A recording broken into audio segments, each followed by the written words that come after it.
Hello, and welcome to our video looking at the Russian Revolution of 1917. In this video, we'll look at the causes, kind of the buildup to the ultimate, Bolshevik Revolution, the revolution and the process itself, and then what are some of the effects, especially early on, for the new Soviet Union. All right, let's start with our causes here. So, what was Russia looking like here in the 18th, late 1800s, early 1900s?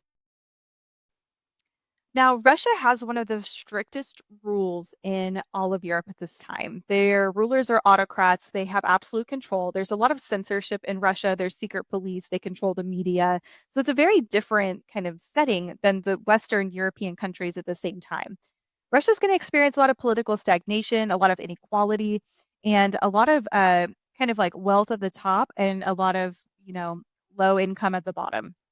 And industrialization had kind of picked up in Russia, but it's still not complete. They're nowhere near where everybody else is during this time. And most Russians are living in the countryside. They're rural, they don't have access to a lot of resources, very poor. The industrialization process does come to Russia. It's just not at the same kind of quantity as it is everywhere else. But by the late 1890s, it does start to gain more influence, and there's a rising middle class in Russia, which is going to be very different for them. They traditionally really just have kind of like the rich nobility and then the poor peasant serf class. And we see the creation of some new political parties because of that. And one of the rising parties in Russia during this time revolves around Marxism. So, inserting more socialist communist ideas into Russia. Now, there's a Marxist Congress that meets in 1903 to discuss ideas for the government, and most in attendance are going to support like general Marxist reform, and they want like working class conditions to be better. Now, Vladimir Lenin, who's going to be important later on in this, he is there and he proposes the idea of a revolution. And he's like, we need to overhaul this. We have to have a workers' revolution for it to work. And this angers a lot of people. And they actually leave in protest. And it causes Lenin to actually kind of be sent away during this time period. But his supporters, they're the minority party in this Congress, and so he calls them Bolsheviks, which just means minority. And then, the majority party, they call Mensheviks, which just means majority. So that's where we get the term Bolshevik from.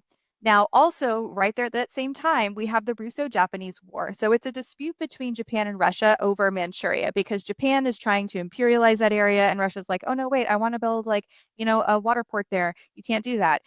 So Russia fights Japan for that land, and Russia ends up losing. And it's actually a really embarrassing defeat for them because Japan had like literally just industrialized.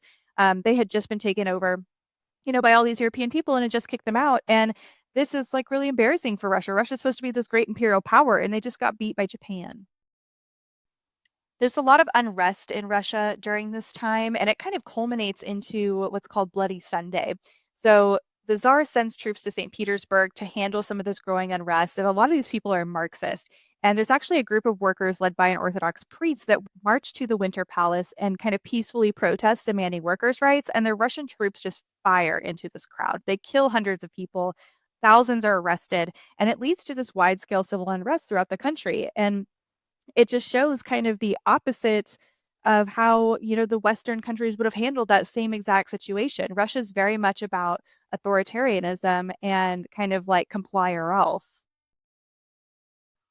So in response to all this growing unrest, the Tsar realizes he needs to do something. So Nicholas II, he issues a promise to reform. And so he creates or helps create what's called the October Manifesto, which includes a constitution, this promise of civil liberties, and the creation of the Duma, which is this elected legislature made up of people that represent the lower classes specifically, because they already had people representing the upper classes. But ultimately, he doesn't really honor most of those things. He just kind of like says, "Oh yeah, sure, like we've got that," and then just doesn't really abide by any of it. But then brings World War One, and World War One really exacerbates the problems that Russia has. Remember, their industry is not at the same level as everybody else, and those differences become much more apparent. We see that the poorer classes are the ones being sent to fight. Tsar Nicholas actually went himself to the front lines as opposed to staying back and governing Russia. And that was going to be one of his biggest mistakes because he allows his wife, who is kind of being controlled by this man named Rasputin, to control things. He suspends the Duma during the war. Remember, the Duma is that representing body. So you basically have like you've suspended the rights that you just promised all of these people. So people are going to be very resentful of that. Let's take a minute to talk about Rasputin. So he is this interesting character in history. He's a mystic of the Orthodox faith, and he believed that he has healing powers. And so he originally gets brought into the royal family because the Tsarina thinks that he can cure her son of hemophilia, which is a disease of the blood. Like they can't their blood can't clot. So once Nicholas II was off to war with Rasputin, and is basically in charge of the government with the Tsarina. And they're accused of a lot of mismanagement of the economy. People are very like suspicious of this guy. They think he's kind of a weirdo.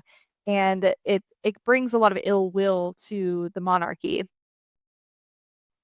So in Russia, what do you do when you don't like somebody and you want to get rid of them? Of course, you try to kill him. So they actually send three men to try to kill him at a dinner party. And the first tries to kill him with like a cyanide, and that didn't work. And then the second tries to kill him with poison, and that didn't work. And then the third one just takes him to the basement and shoots him and dumps his body in the river, which I feel like is much more Russian of a style, anyways. Okay, let's move on to the revolution itself. So remember during World War One, the Tsar Nicholas, he had disbanded the Duma. So he was like, it's not meeting, I'm not there, I don't really care. But there's growing distrust in the of the monarchy. There's a lot of losses on the war front. People are really scared and they want change now. And so the middle classes are the ones that demand the Duma be reconvened to initiate immediate reforms. And they meet again for the first time since disbanding.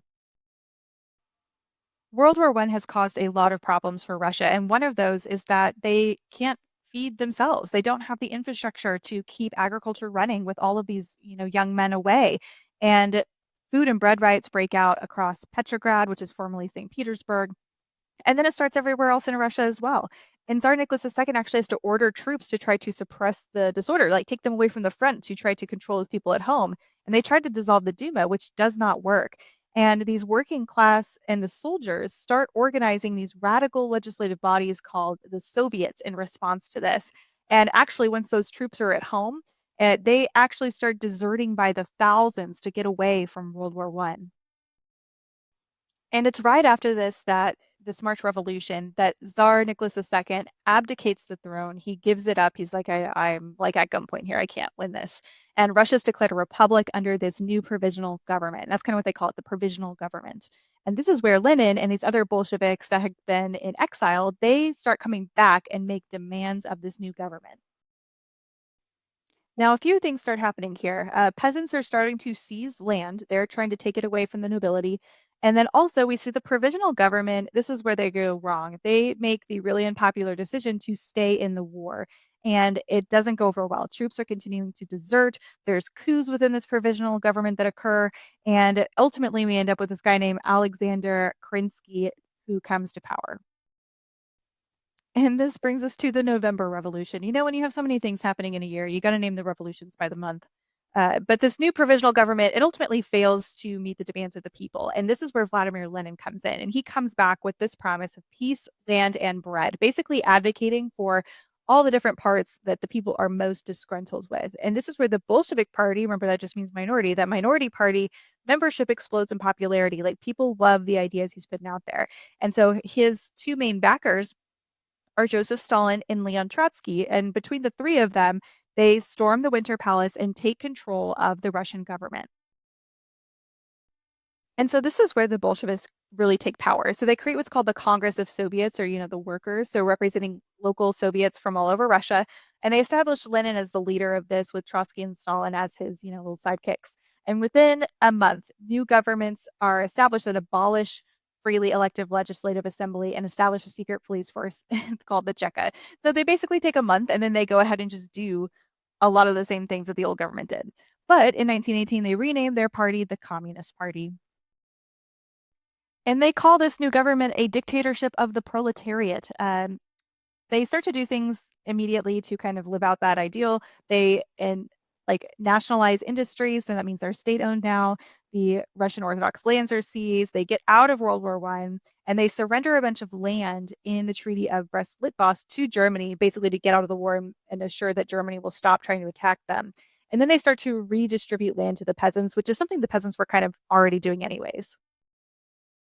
But not everybody is going to like this new communist government. They think that there are better ways to do things. And this brings on the Russian Civil War, the Reds versus the Whites.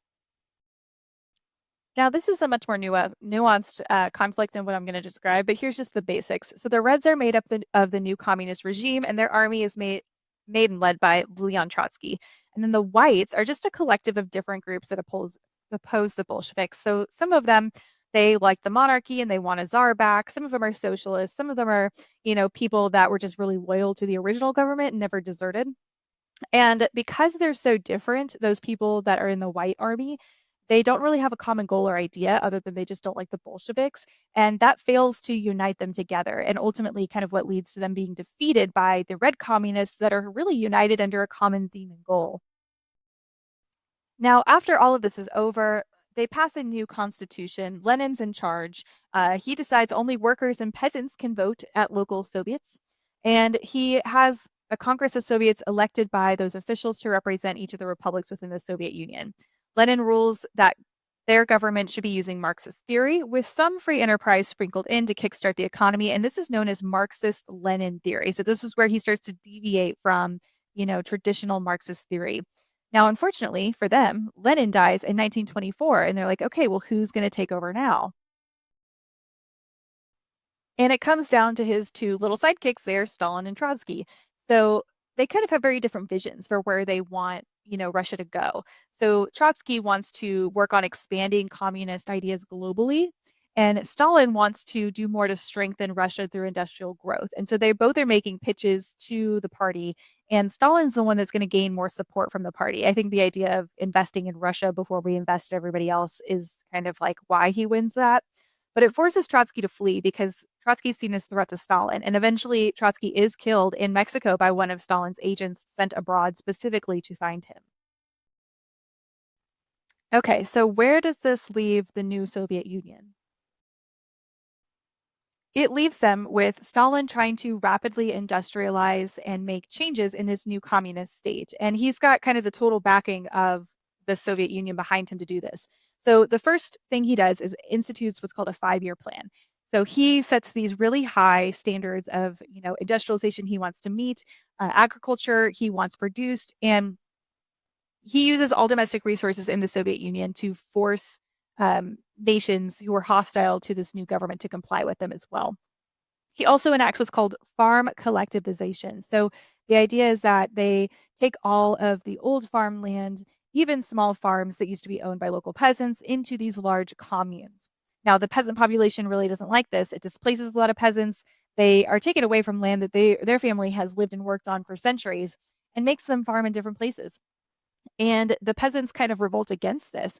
They burn down fields. A lot of them are, murdered or they're killed by famine because the crops actually do really poorly in that process. Stalin's second 5-year plan is to increase production of steel and heavy industry. He's really encouraging a lot of urbanization as well, and he's mostly focusing these industrialization efforts into cities. And it creates a big boom in Russia, or the Soviet Union, I guess, when the West itself is in the middle of the Great Depression. And this is what makes Russia a leading industrial power. And then finally, the last thing to really note about Stalin in the early years of his rule is the purge trials. So, as we saw with Trotsky, Stalin is very paranoid about plots against him and against the state. And this leads to the purge trials, where he executes close to 1 million people. And many of them are original Bolsheviks that were instrumental to the revolution. It's not like they were disloyal, they were loyal, but he's afraid of them. And he sends even more than that, 5 to 7 million people to these gulags out in Siberia, which are kind of like concentration camps, where the whole point is to kind of control them and restrict their movements. And it's through all of this consolidation of power and really getting rid of any political opponent that might say anything against him that he becomes one of the most powerful dictators of this century. Okay, and that's where we'll leave off for today. Thanks for watching about the Russian Revolution and its impact for Europe.